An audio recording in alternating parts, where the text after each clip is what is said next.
وہاں سے پڑھ کر آئے گا، پھر نظارہ یہ دیکھنا ماں کی دعا تیرے ساتھ ہے، رب ذوالجلال تمہیں ولایت بھی عطا فرمائے گا اور وصیت بھی عطا فرمائے گا۔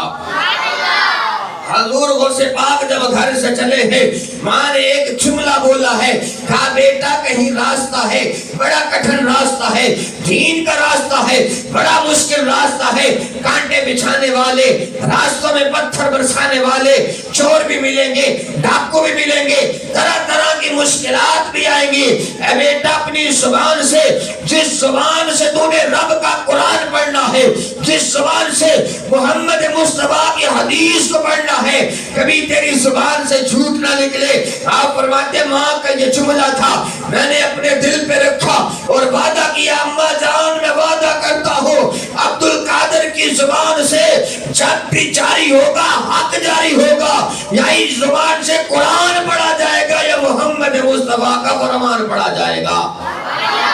حضور کو سپاہ کہتے پھر میں نے اپنا رخت صبر باندھا ہے، عمر بڑی چھوٹی ہے، 7 سال یا 9 سال کی عمر ہے، بعض روایات میں 11 سال کی عمر ہے۔ آپ فرماتے ہیں چھوٹی عمر میں میں پیدل چلا ہوں قافلے کے ساتھ، سفر کرتے کرتے رات کو ایک جگہ پر پڑاؤ ڈالا ہے، وہاں پر ڈاکوں نے آ کر ہمیں لوٹا ہے، سارے قافلے کو جب لوٹ چکے میرے پاس آئے، 40 دینار میرے جو ہے سلوکے میں سلے ہوئے تھے، اب میری تلاشی لی گئی، چھوٹا سمجھ کر چھوڑ دیا گیا، کہا کہ تیرے پاس پیسے نہیں ہیں۔ اب جب ڈاکو جانے لگے، حضرت غوث پاک کہتے ہیں میں نے ڈاکو کو آواز لگا کر کہا، اے جانے والوں، اے لوٹنے والوں سنو، ہم تو لوٹنے کے لیے آئے ہیں، ہم تو یہ چاہتے ہیں کہ تم ہمیں لوٹ کر جاؤ، تم نے سارے قافلے کو لوٹ لیا ہے، لیکن عبدالقادر کے پاس ابھی بھی 40 دینار موجود ہیں۔ ڈاکو نے تلاشی لی ہے، سلوکے سے جب جو ہے وہ 40 دینار نکالے گئے، ڈاکوؤں کا سردار آگے ہوا، کہنے لگا بیٹا ہمیں معلوم نہ تھا تیرے جو ہے پاس پیسے تھے، تو نے بلا کر ہمیں بتایا کیوں ہے؟ آپ فرمانے لگے ماں سے کہہ کر آیا تھا میں کبھی جھوٹ نہیں بولوں گا، اور میری نظر دیکھ رہی ہے یہ 40 دینار کی بدولت رب ذوالجلال تمہیں ایمان بھی عطا فرمائے گا، تمہاری توبہ بھی قبول فرمائے گا، اور رب ذوالجلال تمہیں ولایت کا درجہ بھی عطا فرمائے گا۔ آپ فرماتے ہیں سب سے پہلے چھوٹی عمر میں ابھی میں مدرسے میں داخل نہ ہوا تھا، سب سے پہلے ڈاکوؤں کو اپنے ہاتھ پر بیعت کر کے پھر ان کی توبہ رب تعالیٰ کی بارگاہ میں قبول کروا کے پھر انہیں رب ذوالجلال کا ولی بنا کر میں مدرسے میں پہنچا تھا۔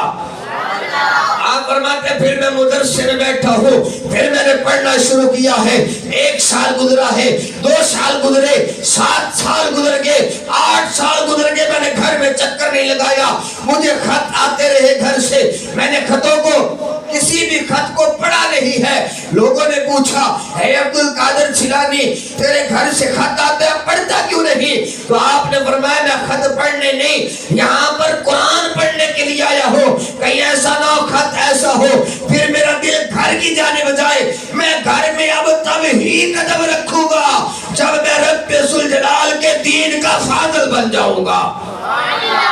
بزرگوں سے پاک رحمت اللہ علیہ فرماتے ہیں پھر میں پڑھتا گیا، بڑے بڑے مشکلات، بڑی بڑی مشکلات مجھ پر آئی ہیں، بڑے بڑے مسائل مجھ پہ آئے ہیں۔ آپ فرماتے ہیں خدا کی قسم جو مصیبتیں مجھ پر آئی ہیں اگر پہاڑوں پہ نازل ہوتی پہاڑ ریزہ ریزہ ہو جاتے، اگر سمندروں پہ نازل ہوتی سمندر پھٹ پڑتے، یہ عبدالقادر کا سینہ ہے کہ رب ذوالجلال نے اتنا مضبوط کر دیا ہے، رب تعالیٰ نے جو بھی امتحان لیا ہے میں اس میں کامیاب و کامران ہوتا نظر آیا ہوں۔